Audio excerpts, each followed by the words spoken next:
So starting off with your toilet roll tubes, you're going to squash them straight down the middle to create a bend in them, almost like a heart shape.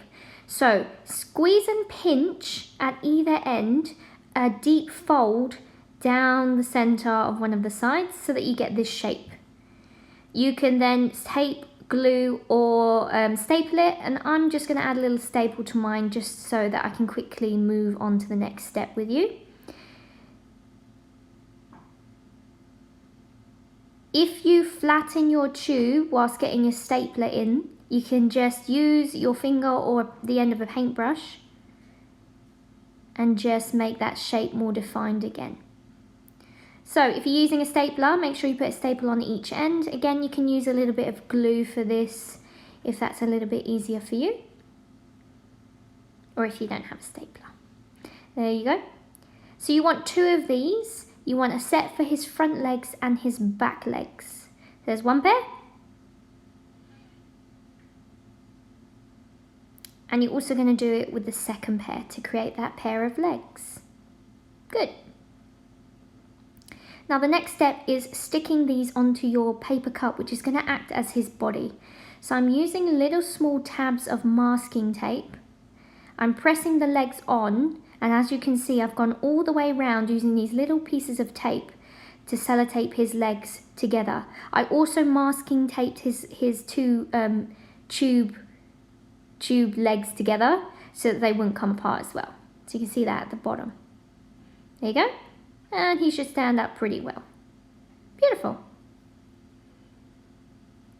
Now I'm going to take a pipe cleaner and make a little bit of a wiggly tail.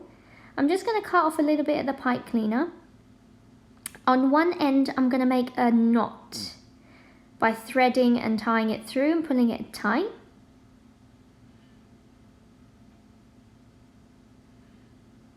Good.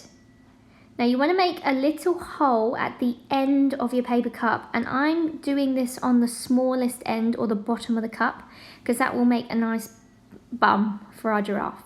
So just make a small hole and get someone to help you if you're using scissors to do this, and then thread your pipe cleaner from the inside through so that the knot that you've made on the end is not going to let that pipe cleaner be pulled through. And there's your tail.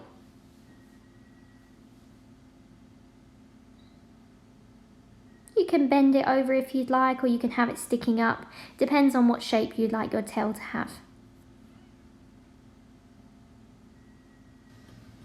Next, take another toilet roll tube and cut it. So you've created 2 halves of this toilet roll tube, and then cut down along it so you can create a smaller tube by folding it inwards on itself, like this. And then you can either secure it with some glue or a stapler or some tape. And this is going to create his head. So we want his head to be a little bit smaller than his neck and his legs. There you go. Can you see I've made it almost half the size that it originally was. You can trim up your edges and make it nice and neat. And I would recommend putting some tape down over the fold that you've created just so that it doesn't look so messy when you paint it.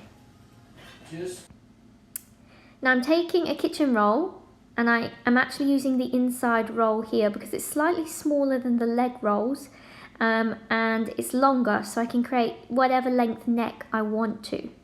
So I am going to get a pen and measure it up against my pen so that I know when I slide my pen into it I'll be able to get it back out again. And I'm going to mark that here and cut my toilet roll tube. So there you go, that's as long as I need for these pens. Good. Get someone to help you cutting this tube. Once you're back, do the same trick with your masking tape little tab pieces, fixing his neck to his body, which will be your paper cup. Once you've fixed it all together, it should look a bit like this. So I've stuck his little small head tube to his neck using the masking tape. And taking the other part of your pipe cleaner, I'm now going to create 2 little antennae that are going to sit on top of his head. So I'm going to twist over the ends to create almost like little baubles on top. And then I'm going to fix this onto the inside of his neck tube using a little bit of tape.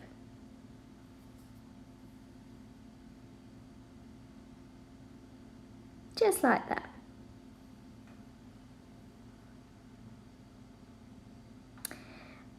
I am going to put a little triangle of cardboard over his tail just to give him a little bit of a tail shape at the end. I'm going to glue and tape that on too.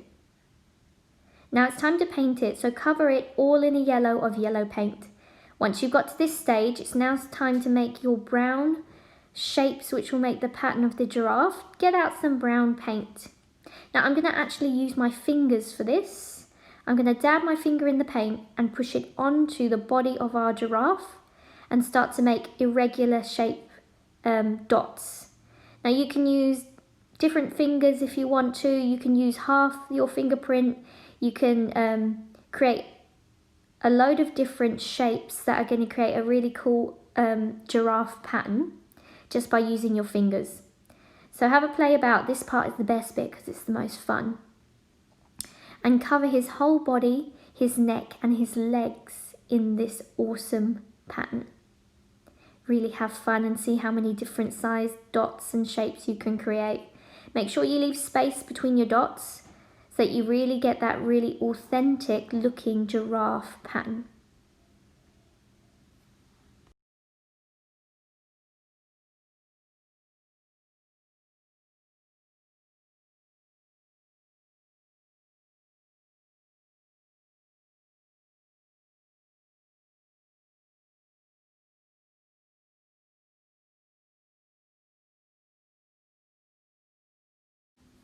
Now when it came to his legs, I didn't go all the way down. In fact, I went about 2/3 down and I left a bottom space.